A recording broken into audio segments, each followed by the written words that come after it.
तमिलनाडु सरकार के द्वारा गठित राजमन्नार समिति की जो मुख्य सिफारिश है उनके बारे में अपन बात करते हैं।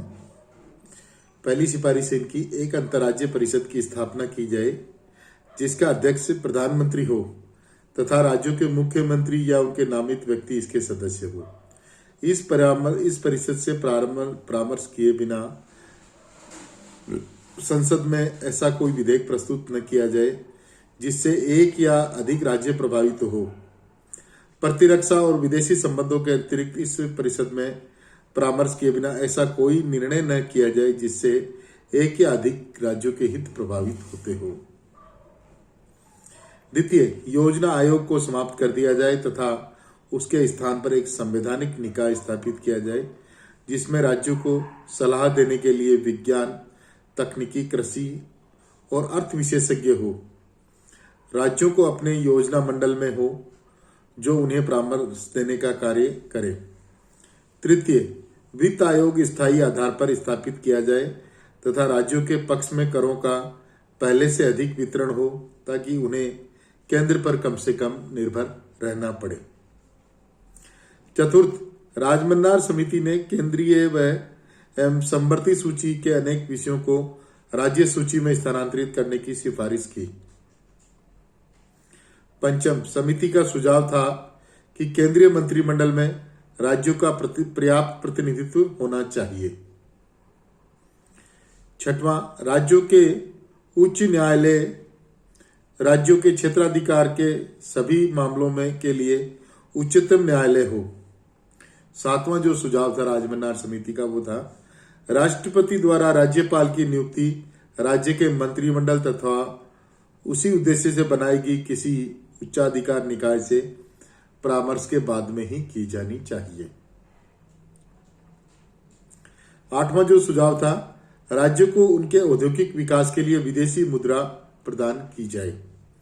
नौवां सुझाव यह था राजमन्नार समिति का कि यह भी सुझाव था कि राज्य में किसी निजी या सरकारी क्षेत्र में औद्योगिक लाइसेंस देने का अधिकार राज्यों को होना चाहिए। डीएमके की भांति ही अन्ना डीएमके ने मार्च 1977 में संपन्न चुनावों के अवसर पर अपना जो घोषणा पत्र प्रकाशित किया उसमें भी राज्य स्वायत्ता पर बल दिया गया। जम्मू कश्मीर सरकार के द्वारा जो स्वायत्ता के बारे में काम किया गया उसके बारे में कुछ लेखा जोखा इस प्रकार है। जम्मू कश्मीर में सत्तारूढ़ नेशनल कॉन्फ्रेंस ने 1996 के विधानसभा चुनाव में राज्य की स्वायत्ता को ही अपना मुख्य चुनावी मुद्दा बनाया। चुनाव में 2/3 बहुमत प्राप्त करने के बाद फारूक सरकार ने स्वायत्ता के मामले में विभिन्न पहलुओं पर विचार करने एवं सिफारिशें प्रस्तुत करने के लिए एक समिति का गठन नवंबर 1996 में किया जिसके अध्यक्ष डॉक्टर कर्ण सिंह नियुक्त किए गए।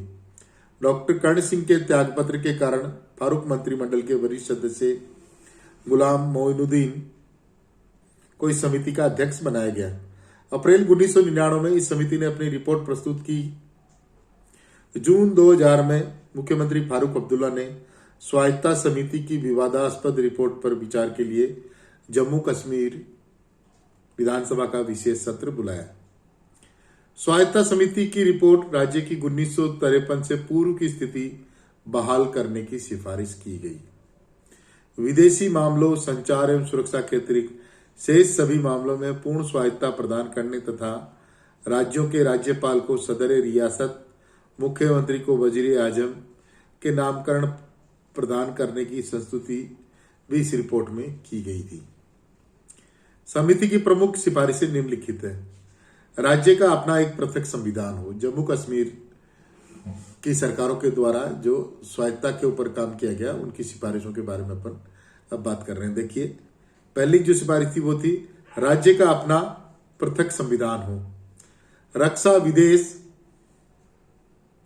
और दूर संचार के मामले केंद्र के अधीन हो लेकिन इनके अलावा सारे मामलों पर फैसले का अधिकार राज्यों को ही हो। मुख्यमंत्री का पद समाप्त कर उसकी जगह वजीर आजम का पद हो।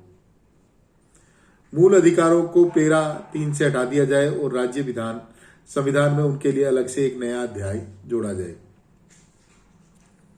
भारत के संविधान के अनुच्छेद 246 में किए गए सभी संशोधनों को निरस्त किया जाए। आपातकाल की घोषणा किए जाने पर राज्य की विधानसभाओं को 2 माह के भीतर उसका अनुमोदन कराया जाना अनिवार्य हो। ऐसा न होने पर आपातकाल को निरस्त माना जाना चाहिए। केंद्र सरकार द्वारा किए गए चुनाव संबंधी परिवर्तन निरस्त किए जाएं और राज्य में चुनाव कराने के बारे में तथा उसमें किसी भी परिवर्तन के बारे में पूरा अधिकार राज्य के पास हो। वित्त संपत्ति करार और मुकदमों के मामले में समिति ने सुझाव दिया कि इन मामलों पर 1952 में हुए दिल्ली समझौते के अंतर्गत राज्य सरकार और केंद्र सरकार के प्रतिनिधियों के बीच विचार विमर्श किया जाना चाहिए।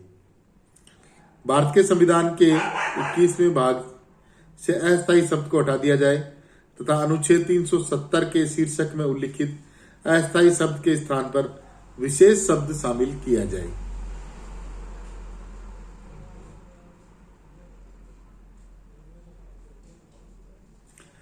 राज्य के संबंध में भारतीय संविधान के अनुच्छेद 218, 220, 222 तथा 226 को निरस्त किया जाए।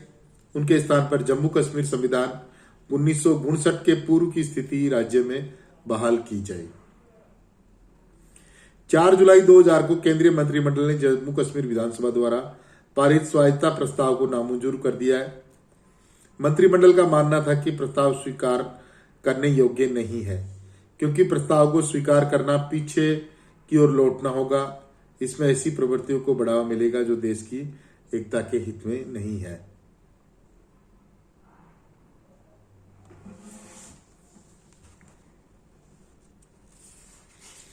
ये देखिए, अब मैंने जीके मन्नार समिति की रिपोर्ट पढ़ी और जम्मू कश्मीर की जो सरकार थी, फारूक अब्दुल्ला की सरकार, इसके पहले इनके पिताजी की सरकार थी शेख अब्दुल्ला साहब की, इनकी रिपोर्ट्स पढ़ी और पश्चिम बंगाल की कम्युनिस्ट सरकार का ये मसूदा संबंधी जो रिपोर्ट थी वो पढ़ी।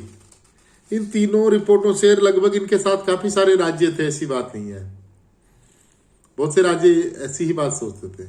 मतलब आप ये मान के चलिए कि भारत की राजनीति के अंतर्गत ये एक दुर्बल पक्ष है कि जो प्रॉब्लम आज मेरे पास है वो प्रॉब्लम मुझे ज्यादा अखरेगी तब अखरेगी जबकि मेरे से दूसरे दल की सरकार केंद्र में होगी और सेम दल की सरकार होगी तो वो प्रॉब्लम दब जाएगी।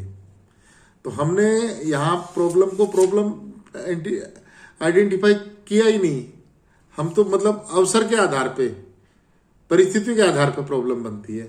तो इसी वजह से राज्यों की स्वायत्तता का मुद्दा आज तक लटखटा रहा है।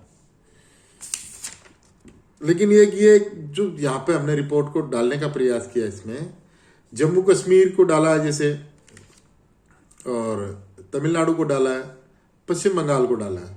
ये 3 स्टेट ऐसे हैं जहां पर अधिकांशतः मुख्य धारा की पार्टी का शासन नहीं रहा। मुख्य धारा में जैसे अपन मानते हैं कांग्रेस प्लस और बीजेपी प्लस, 2 प्लस है यहाँ पे। तो कांग्रेस प्लस, जैसे वहां पे कम्युनिस्ट रहे ज्यादातर, अब तृणमूल कांग्रेस है। हालांकि वो कांग्रेस प्लस में है लेकिन वो कांग्रेस के प्लस में न भी मान सकते हैं उनको। तमिलनाडु में डीएमके AIDMK उल्टे छिलटे आते रहते हैं। इसी तरीके जम्मू कश्मीर में PDP नेशनल कॉन्फ्रेंस, ये अदला बदली से शासन आता रहता है। तो इन लोगों ने जो स्टडी की, जो मसौदा तैयार किया स्वायत्तता का, उस स्वायत्तता की बातों में दम तो है। अब जैसे जम्मू कश्मीर वाली जो रिपोर्ट है, इसने तो अतिवाद कर दिया थोड़ा सा। ऐसी रिपोर्ट तो हम नहीं मान सकते, वजीर आजम मुख्यमंत्री को कहें, लेकिन कुछ बातें इनकी मान सकते हैं अपन। जैसे राज्यपाल की नियुक्ति के पहले राज्य से परामर्श ले लिया जाना चाहिए। ये एक आदर्श, मतलब एक सुझाव है अगर माना जाए केंद्र सरकार के द्वारा तो। लेकिन केंद्र सरकार नहीं मानती, क्योंकि केंद्र सरकार तो राज्यपालों को तो भेजती इसीलिए कि आप वहां जाकर के, मतलब यूं कहें कि आप उनको तंग करो, आप उनको परेशान करो, आप उनको काम मत करने दो। ये एक फैक्टर है, ये देखा गया है। जबकि संविधान के अंतर्गत राज्यपाल के संबंध में कोई बहुत ज्यादा कुछ नहीं कहा गया। संविधान में इतना क्या है कि ये राज्य के लेवल पे एक संविधान का संरक्षक है, मतलब संविधान प्रमुख है। जैसे केंद्र में राष्ट्रपति संविधान प्रमुख है तो राज्य में राज्यपाल संविधान प्रमुख है। लेकिन राज्यपालों के जो कारनामे, आगे गवर्नर से संबंधित जो टॉपिक आएगा उसमें अपन बात करेंगे। ये संविधान प्रमुख न करके ये तो राज्य प्रमुख रहने की कोशिश करते हैं, लोक प्रमुख बनने की कोशिश करते हैं। अब मेरे एक चीज समझ में नहीं आती, मेरे को कभी कोई संविधान का विद्वान मिलेगा तो मैं पूछूंगा कि भाई राज्यपाल को जन सुनवाई करने की कहाँ जरूरत है, कहाँ जरूरत है बताइए। अब इसमें उल्टा प्रश्न करते हैं कि बुरा भी क्या है।